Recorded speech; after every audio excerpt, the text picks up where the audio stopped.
नमस्कार दोस्तों, मैं दीपक कुमार शर्मा मैं अपने YouTube चैनल पे आप सबका स्वागत करता हूं। अगर मेरे YouTube चैनल को आपने अभी तक सब्सक्राइब नहीं किया है तो प्लीज़ मैं आप सबसे रिक्वेस्ट करता हूं, आप मेरे YouTube चैनल को सब्सक्राइब करें, वीडियो को लाइक करें और वीडियो ज़्यादा से ज़्यादा शेयर भी करें। आज हम डिस्कस करने वाले हैं 10th क्लास के चैप्टर नंबर 1 के बारे में।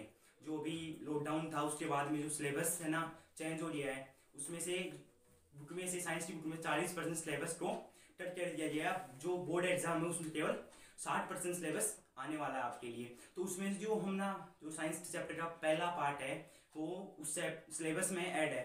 तो हम आज उस सिलेबस के जो पहला चैप्टर है साइंस का उसके बारे में डिस्कस करेंगे।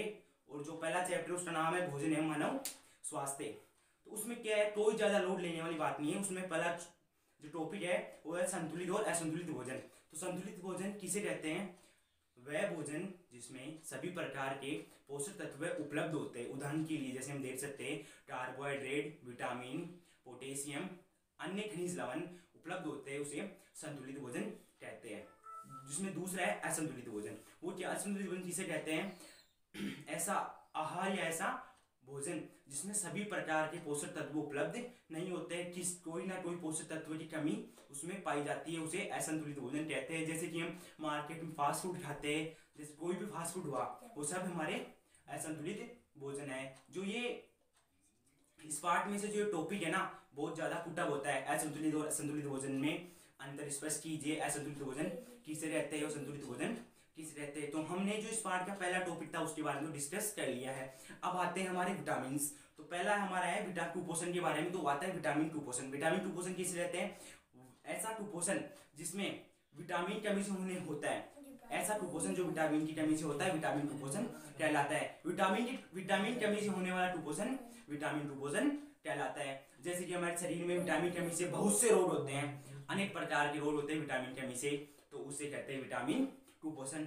अब विटामिन कितने प्रकार के होते हैं? वैसे तो हमारी बुक में से मोस्ट 4 दे रखे हैं, vitamin A, vitamin B, vitamin C, vitamin D. तो इनके होने वाले रोग भी दे रखे हैं। विटामिन ए कमी से कौन सा रोग होता है? रतौंधी। विटामिन बी कमी से कौन सा रोग होता है? बेरी। विटामिन सी कमी से कौन सा रोग होता है बेटा? स्कैबी। और विटामिन डी कौन सा रोग होता है? रिकेट्स। तो अब इन जो विटामिन ए कमी से होने वाले रोगों का और उनके लक्षण, भाई इस रोग की वजह से कौन सा लक्षण उत्पन्न होता है मानव शरीर में, वो आपको सारणी याद करनी है, आपकी बुक में दिया हुआ है। जैसे विटामिन ए कमी से कौन सा रोग होता है? रात को दिखाई देना बंद हो जाता है। रात को कुछ हम अपनी भाषा में बोलते हैं रातेड़ो, सीधी सी बात है। तो रात को उसमें दिखाई नहीं देता। तो जो विटामिन ए कमी से जो है ये रोग होता है। आपकी जो सारणी दे रखी है उस सारणी को आप याद कर लीजिए। सारणी को आपको याद करना है अच्छी तरह से। इस सारणी में से आपके बहुत से प्रश्न पुटअप होते हैं। अब जो पहले चैप्टर था, पहले चैप्टर 1 नंबर 4 नंबर का चैप्टर था, जिसमें से 1% तो 1 नंबर का पुटअप होता था और 1% 3 नंबर का पुटअप होता था। अब इसको चेंज कर दिया गया है, थोड़ा लेंथी चैप्टर कर दिया गया है, क्योंकि 40% सिलेबस कम हुआ है। तो सभी चैप्टरों में से जो थोड़ा थोड़ा है वो तो बढ़ा दिया गया है ना। दूसरा कुपोषण है प्रोटीन कुपोषण। प्रोटीन कुपोषण क्या होता है? प्रोटीन की कमी से होने वाले रोग होते हैं ना, वो प्रोटीन कुपोषण कहलाते हैं। अब प्रोटीन की वजह से हमारी बुक में 2 रोग दे रखे हैं, क्वासिओर्टोर और मेरास्मस। क्वासिओर्टोर क्या होता है? क्वासिओर्टोर रोग होता है जो केवल प्रोटीन की कमी से होता है बेटा। क्वासिओर्टोर रोग प्रोटीन की कमी से होता है। और जो मेरास्मस रोग होता है जो प्रोटीन की कमी के साथ साथ शरीर में ऊर्जा की कमी भी होगी ना, तब हो जाए मेरास्मस रोग। ये जो बहुत ही आपके लिए ध्यान देने लायक चीज है। आपके प्रश्न पुटअप होता है प्रोटीन की कमी से होने वाले रोगों के नाम लिखे, तो आप क्या कर देते हो? क्वासिओर्टोर मेरास्मस दोनों लिख देते हो, तो ये प्रश्न गलत हो जाता है। आपको केवल क्वासिओर्टोर लिखना है, मेरास्मस रोग का उपयोग नहीं करना है। क्योंकि मेरास्मस रोग क्या होता है? प्रोटीन के साथ साथ ऊर्जा की कमी होगी ना शरीर में, तभी वो रोग हमारे शरीर में उत्पन्न होता है। तो इसलिए अगर आपके बोर्ड एग्जाम में 1 नंबर का प्रश्न पूछ लिया जाए प्रोटीन कमी से होने वाला रोग कौन सा है, तो आपको मात्र क्वासिओर्टोर रोग देना है, मेरास्मस देना। अगर ये रोग पूछ लिया जाए प्रोटीन के साथ साथ शरीर में ऊर्जा की कमी भी हो, उसकी वजह से कौन सा रोग होता है, उसमें आएगा मेरास्मस। ठीक है, इस बात को ध्यान देना है। अब आपकी बुक में दिया हुआ है कि कौन से रोग की वजह से कौन सा लक्षण होता है, तो आप देख लीजिए। जो क्वासिओर्टोर रोग है उसमें बच्चे का पेट फूल जाता है, इसमें भूख कम लगती है, भूख कम लगने स्वभाव चिड़चिड़ा हो जाता है, यानी व्यक्ति सारे दिन चिड़चिड़ करता रहता है, स्वभाव चिड़चिड़ा हो जाता है। और त्वचा पीली सूक्ष्म धब्बेदार हो जाती है, जो क्वासिओर्टोर रोग है उसकी वजह से ये हमारे शरीर में लक्षण प्रदर्शित होते हैं प्रवासी को।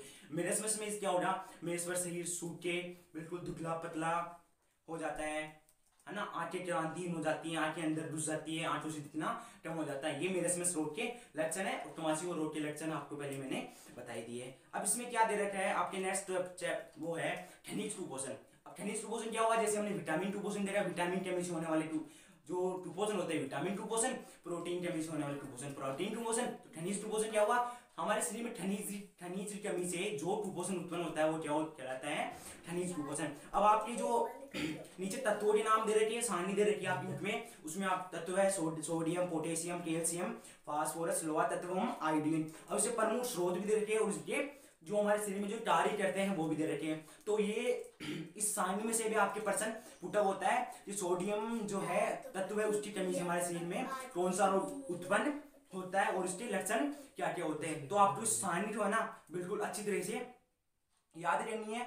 इस सारणी में से हर साल कोई ना कोई 1% तो पुटअप होता ही होता है, ठीक है। अब जो आगे टॉपिक है पीने योग्य पानी के गुण एवं उसके दुष्परिणाम। पीने योग्य पानी कौन सा होता है, आप सब जानते हो जो पीने योग्य पानी होता है उसमें कौन कौन से गुण होने चाहिए और जो पीने योग्य पानी नहीं होता उसमें कौन कौन से गुण नहीं होने चाहिए। ये पर्सन पुटअप होता है। पीने योग्य पानी के गुण लिखिए, पीने योग्य पानी के गुण लिखिए। पीने योग्य कौन सा पानी होता है, पीने योग्य पानी में कौन कौन से गुण होने चाहिए। सबसे पहला गुण है पीने योग्य पानी में O2 की मात्रा यानी ऑक्सीजन की मात्रा पर्याप्त मात्रा में होनी चाहिए, यानी जो जल है उसमें O2 की मात्रा पर्याप्त मात्रा में होनी चाहिए। ये पहला पॉइंट हो गया।